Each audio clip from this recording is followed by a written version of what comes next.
America നിരോധനം ഏർപ്പെടുത്തിയിട്ടുള്ള രണ്ട് രാജ്യങ്ങളാണ് ഇറാനും റഷ്യയും. എന്നാൽ ഇപ്പോൾ അമേരിക്കയുടെ ഈ നിരോധനത്തെ മറികടന്നുകൊണ്ട്, ഇല്ലെങ്കിൽ അമേരിക്കയുടെ ഭീഷണിയെ വകവെക്കാതെ പാകിസ്ഥാൻ ഇപ്പോൾ റഷ്യയുമായി നേരിട്ട് ഒരു വാണിജ്യ ബന്ധത്തിന് ഉള്ള കരാർ ഒപ്പിട്ടിരിക്കുന്നു. വാണിജ്യ ബന്ധം നേരിട്ട് നടത്തുവാൻ, അതായത് റെയിൽ മാർഗം, ട്രെയിൻ മുഖേന നേരിട്ട് വാണിജ്യ ബന്ധം നടത്താനുള്ള തീരുമാനമാണ്. കറാച്ചിയിൽ നിന്ന് ഇറാൻ അതിർത്തി വഴി തുർക്ക്മെനിസ്ഥാൻ, കസക്കിസ്ഥാൻ തുടങ്ങിയ ആ രാജ്യങ്ങളിലൂടെ കടന്ന് റഷ്യയുമായി വ്യാപാര ബന്ധമാണ് നടത്തുന്നത്. റഷ്യയിൽ നിന്ന് എണ്ണയും ഉരുക്കും ഇറക്കുമതി ചെയ്യും. ഒപ്പം തന്നെ പാകിസ്ഥാനിൽ നിന്ന് കാർഷിക ഉൽപ്പന്നങ്ങളും പരുത്തിയും കയറ്റുമതി ചെയ്യാനാണ് ഇപ്പോൾ തീരുമാനം ആയിരിക്കുന്നത്.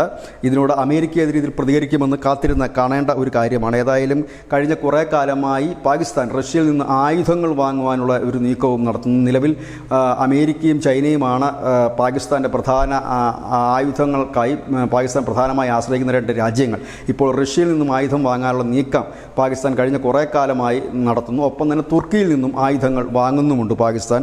ഏതായാലും ഇന്ത്യയുടെ ഏറ്റവും അടുത്ത സുഹൃത്തും ഒപ്പം തന്നെ റഷ്യയുടെ ഏറ്റവും വലിയ ആയുധ കസ്റ്റമറുമായി ഇന്ത്യയെ തള്ളിക്കളഞ്ഞുകൊണ്ട് പാകിസ്ഥാനുമായി വലിയ ഡീലുകളിലേക്ക് റഷ്യ കടക്കില്ല എന്ന് തന്നെയാണ് അന്താരാഷ്ട്ര നയതന്ത്ര വിദഗ്ധരും കരുതുന്നത്. ഒപ്പം തന്നെ നിലവിൽ ഇപ്പോൾ ഈ അഫ്ഗാനിസ്ഥാനുമായിട്ടുള്ള ബന്ധം പാകിസ്ഥാൻ അത്ര ശരിയല്ല. താലിബാനുമായി നിരന്തര ശത്രുതയാണ്. അതുകൊണ്ട് തന്നെ കരമാർഗമുള്ള വാണിജ്യം നടക്കാനുള്ള സാധ്യതകൾ കുറവാണ്. ഗതാഗത സൗകര്യങ്ങളും മറ്റുമൊക്കെ വലിയ റിസ്ക്കാണ്. അതുകൊണ്ട് തന്നെയാണ് ഇപ്പോൾ ട്രെയിൻ മാർഗമുള്ള ഒരു വാണിജ്യ ബന്ധം ആലോചിക്കുന്നത്. ഈ മാസം 15 തന്നെ അതിൻ്റെ പരീക്ഷണ ഓട്ടം നടക്കുമെന്ന് പാക് റെയിൽവേ മേധാവി സൂഫിയ സർഫറാസ് അറിയിക്കുകയും ചെയ്തിരിക്കുന്നു. News desk news India Malayalam.